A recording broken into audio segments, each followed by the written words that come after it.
ओम शांति। आज 1 अक्टूबर 2022 की मुरली से मुख्य धारणाएं हैं जिन पर हमें आज सारा दिन होमवर्क करना है। आज बाबा ने विशेष शिक्षाएं दी हैं कि स्टूडेंट को एक दो को रिगार्ड रखना है। बाबा भी रिगार्ड रखते हैं तो फादर को फॉलो करना चाहिए। कि जैसे बाबा ने उदाहरण दिया है आज कि जगदीश भाई हर चीज़ में होशियार थे तो बाबा भी रिगार्ड रखते थे उनका। तो ऐसे ही आपस में एक दो का रिगार्ड रखना है। कोई ना कोई भूलें सबसे होती रहती है, इसलिए अपने को मियाँ मिट्ठू नहीं समझना है कि कुछ ना कुछ गलतियाँ, बाबा ने कहा 16 कला तो कोई बना नहीं है, तो कुछ ना कुछ होता रहता है, इसलिए अपने को मियाँ मिट्ठू नहीं समझना है। जैसे कर्म बाप करते हैं अथवा मैं करूँगा, मुझे देख सब करेंगे। हमें सारा दिन ये पक्का करना है कि जैसा कर्म हम करेंगे, मुझे देख सब करेंगे, तो एक दो का रिगार्ड रखना है। ये उदाहरण के तौर पर बाबा ने कहा, तो एक दो का रिगार्ड रखना है। वर्षा मिलना है शिव बाबा से ब्रह्मा बाबा द्वारा, तो ब्रह्मा कुमार कुमारी बनते हैं। फिर कभी भी विकार में जा नहीं सकते, नहीं तो क्रिमिनल असॉल्ट हो जाए। कि एक तरह से बाबा कहते क्राइम हो जाएगा अगर ब्रह्मा बाबा के बच्चे बनकर फिर विकार में जाते। और बाबा ने आज बताया पवित्र रहने की युक्तियाँ बताते हैं। ऐसे नहीं कि दोनों को अलग अलग रहना है, कि बाबा कभी नहीं कहते कि घर बार छोड़कर चले जाए या अलग अलग होकर रहे। सिर्फ कंपेनियन होकर रहो, यानी सहयोगी होकर रहना है आपस में। अब बाप कहते हैं 5 विकारों का दान दे दो तो ग्रहण छूटे। ये बाबा बार बार कह रहे हैं इस दुनिया को और हम सभी आत्माओं को ग्रहण लग चुका है। और ये ग्रहण कैसे छूटेगा?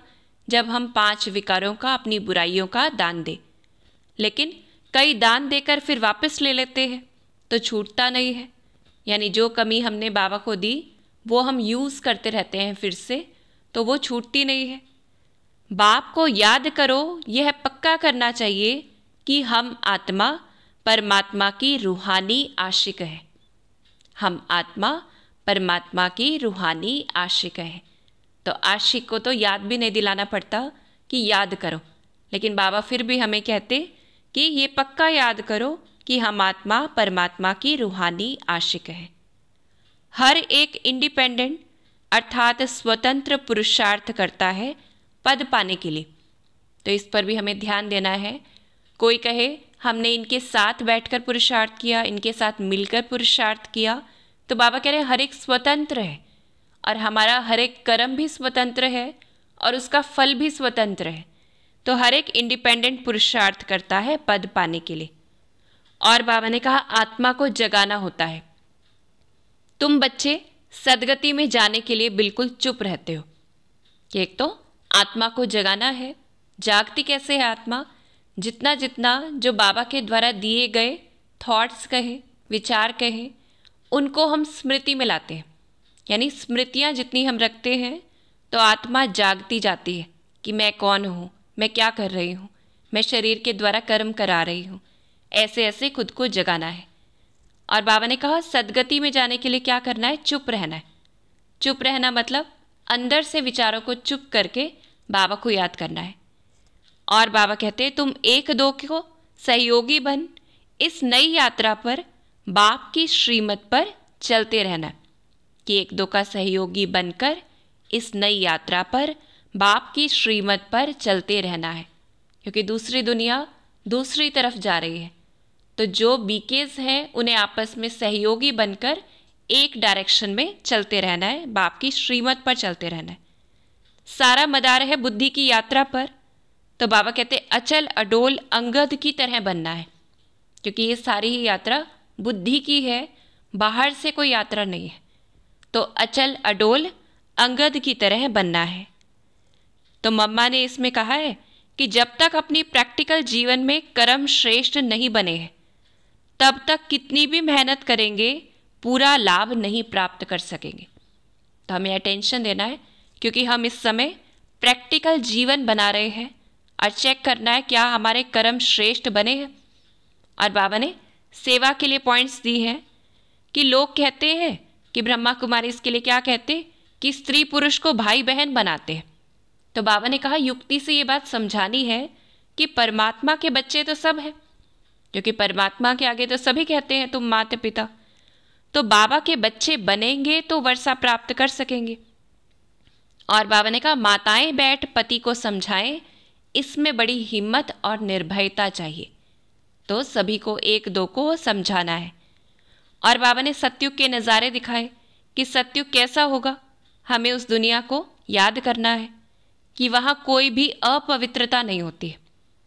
कि हम सोचें ऐसी दुनिया, और आज हम सतयुगी दुनिया को याद करें कि कोई अपवित्रता नहीं है, बच्चे का भी इंतज़ार नहीं होता है, समय अनुसार आपे ही साक्षात्कार होता है। और वहाँ पे देह अभिमान होता नहीं है। देह छोड़ने पर वहाँ रोना होता नहीं है। वहाँ समय पर साक्षात्कार होता है कि शरीर छोड़ जाकर प्रिंस बनना है। और मम्मा ने बताया कि सतयुग में हम ज्ञान स्वरूप हैं, कि वहाँ ज्ञान पढ़ने की ज़रूरत नहीं है, लेकिन ज्ञान स्वरूप में आ चुका है। देवताई प्रारब्ध भोग रहे होते हैं। फिर बाबा ने कहा बाप को पहचानना है कि बाबा कैसा है। बाप कहते हैं देखो मैं कितना लवली हूँ, सभी संबंधों की सैक्रीन मैं हूँ। तो हमें सारे संबंधों का रस एक बाबा से लेना है। बाप कहते मैं कहता हूँ मुझे याद करो। कहते हैं त्वमेव माता च पिता। तो बाबा ही कैसा है, सारे संबंध निभाने वाला, जो माता भी है पिता भी है तो बंधु सखा भी है। तो हम रिश्तों को निभाएं बाप के साथ। बाप सर्वशक्तिमान है। और बाबा ने कहा गुरु नानक में भी कहा है, गुरु नानक जी ने भी क्या कहा कि मूत पलीती कपड़ धोए। तो कौन धोएगा? बाबा ने कहा कौन धोएगा? एक बाप ही है जो हम आत्माएं जो मैली हो गई है उन्हें धोते हैं। और जैसे बाबा ने कहा बाप सर्वशक्तिमान है, तो हमें यूज़ करना है उसकी सर्वशक्तियों को। और वह एक परमात्मा ही है जिसको कहते हैं एक ओमकार, कि ये महिमा एक बाप की ही है। और बाबा ने कहा यहाँ आत्मा पढ़ती है और परमात्मा पढ़ाने के लिए जीव आत्मा बनते हैं। कि बाबा हम बच्चों को पढ़ाने के लिए जीव आत्मा बनते हैं, यानी शरीर का आधार लेते हैं। ब्रह्मा में प्रवेश कर ब्रह्मा मुख वंशावलियों को पढ़ाते हैं। यह भी क्रिएशन है। पहले किसको रचते हैं? ब्रह्मा को रचते हैं। कि बाबा कैसा है कि क्रिएटर है, तो पहली रचना ब्रह्मा है। हर एक बात की समझानी मुरली में देते रहते हैं। कोई कहे हमें ये चीज़ समझ नहीं आती, तो बाबा कह रहे हैं हर एक बात मुरली में समझाई जाती है। और बाबा ने इस पर भी अटेंशन खिंचवाया कि अगर मुरली नहीं पढ़ते, नोट नहीं करते, स्थूल रजिस्टर की बात नहीं है, बुद्धि में नोट नहीं करते और रजिस्टर में भी नोट नहीं करते, तो बाबा कहते हैं फिर पूछते रहते हैं हर एक बात। तो हर एक बात की समझानी मुरली में देते रहते हैं। फिर बाबा ने अपनी सारी पहचान देकर बताया कि जब बच्चे बाप को पहचान लेते हैं तो गारंटी व प्रतिज्ञा करते हैं कि बदल जाए दुनिया ना बदलेंगे हम। यानी हम प्रतिज्ञा करते हैं कि कुछ भी हो, कोई कुछ भी कहे, लेकिन हम ज्ञान मार्ग से नहीं भटकेंगे, अपने पिता का हाथ नहीं छोड़ेंगे। फिर बाबा ने खुशी की पॉइंट्स दी हैं। बाबा कहते मीठे मीठे बच्चे सिकी लदे बच्चे बने हो। हमें महसूस करना है सभी खुशी की पॉइंट्स को। बाबा कहते मीठे मीठे बच्चे सिकी लदे बच्चे बने हो, 5000 वर्ष के बाद मिले हो। किसी का गुम हुआ बच्चा मिल जाए तो माँ बाप को कितनी खुशी होगी, और बच्चा भी बाबा बाबा कहता रहेगा। तो चेक करना है अपनी खुशी भी, और बाबा को कितनी खुशी होती है उसको महसूस करना है। तो अभी विनाश होता है और तुम बाप से बिछुड़ जाते हो, फिर कल्प के बाद बाप से मिलते हो। तो माँ बाप का कितना प्यार रहता है, कि बाबा को कितना प्यार होता है बच्चों पर। अभी तुम अननोन वॉरियर्स हो, अभी हम कैसे हैं? गुप्त योद्धा हैं। फिर बाबा कहते हैं फिर तुम वेरी वेल नोन बनते हो। ये बाबा ने हमें एक वरदान दे दिया है कि अभी तो हम गुप्त हैं, लेकिन बाद में बहुत अच्छे से प्रत्यक्ष हो जाएंगे। कैसे? बाबा कहते तुम्हारे मंदिर बनते हैं, अभी तुम गुप्त में ही राम राज्य स्थापन कर रहे हो। और बाबा ने बताया कि समझते हो कि हम ही लक्ष्मी नारायण बन रहे हैं। तो हमें इस नशे में रहना है कि हम ही लक्ष्मी नारायण बन रहे हैं। और बाबा कहते तुम ही आस्तिक हो जो परमात्मा को जानते हो। दुनिया में आस्तिक किसको कहते हैं? जो परमात्मा को मानते हैं।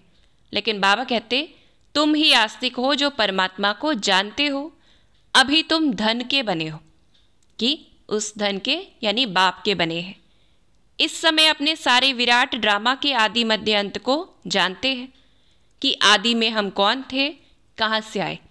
कि ये मम्मा ने पॉइंट्स दी है कि हम इस नशे और खुशी में रहें कि अभी ही हम अपने पूरे ड्रामा को जानते हैं कि आदि में हम कौन थे, कहाँ से आए। पुरुषार्थ अब चल रहा है जिससे हम भविष्य प्रारब्ध सत्युगी देवताएं बनते हैं। तो इस चीज़ को हम देखें कि यही समय है पुरुषार्थ का जब हम भविष्य प्रारब्ध सत्युगी देवताएं बनते हैं। हमें परमात्मा टीचर द्वारा सारी नॉलेज मिल रही है कि कैसे शुद्ध कर्म करके अपनी प्रैक्टिकल जीवन बनानी है, कि अपनी वास्तविक जीवन कैसे हम शुद्ध बनाए। यह नॉलेज भी हमें इसी समय मिल रही है। और फिर अंत में बाबा ने हमें वरदान और स्वमान दिया है कि नथिंग न्यू का पाठ पक्का हो तो विघ्न खेल लगेंगे। तो कौन सा पाठ, कौन सा चैप्टर पक्का करना है? नथिंग न्यू का, कि कोई नई बात नहीं है। हमने पहले भी अनेक बार इन परिस्थितियों को या इस पेपर को पार किया है। बाबा ने इसके लिए डायरेक्शन दिया कि विघ्नों को देखकर घबराओ नहीं। मूर्ति बन रहे हो तो कुछ हैमर अर्थात हथौड़े तो लगेंगे ही। मूर्ति बन रहे हो तो कुछ हैमर अर्थात हथौड़े तो लगेंगे ही। जितना आगे बढ़ेंगे उतना तूफान ज़्यादा क्रॉस करने पड़ेंगे। तो अगर तूफान आते हैं, कोई परिस्थितियाँ आती हैं, तो इससे क्या स्पष्ट है कि हम आगे बढ़ रहे हैं। तो जितना आगे बढ़ेंगे उतना तूफान ज़्यादा क्रॉस करने पड़ेंगे। यह तूफान तोहफा है अनुभवी बनने का, कि इसी से हम अनुभवी बनते हैं। यह तूफान तोहफा है अनुभवी बनने के। बाबा कहते यह नहीं सोचो कि क्या सब विघ्नों के अनुभव मेरे पास ही आने हैं। नहीं, वेलकम करो कि आओ। क्योंकि कहते हैं जितने ज़्यादा पेपर क्लियर करेंगे उतनी बड़ी पोजीशन मिलेगी। तो इसलिए अगर कोई भी विघ्न आते हैं तो बाबा कहते हैं उनको वेलकम करो। पेपर्स का वेलकम करेंगे तो पोजीशन भी ऊंची होगी। फिर बाबा ने हमें स्वमान दिया है कि मैं आत्मा सत्य स्वरूप हीरा हूँ, या ये कहे मैं आत्मा सच्चा हीरा हूँ जिसकी चमक चारों ओर निरंतर फैलती है। तो आज हम सारा दिन प्रैक्टिस भी करें स्वमान पर कि मैं आत्मा सत्य हीरा हूँ और मेरी चमक चारों ओर निरंतर फैल रही है। तो आज हम कोई ना कोई होमवर्क करते रहे। बाबा की याद का होमवर्क, सदा खुशी में रहने का होमवर्क, वरदान से भरने का होमवर्क और स्वमान में रहने का होमवर्क। ओम शांति।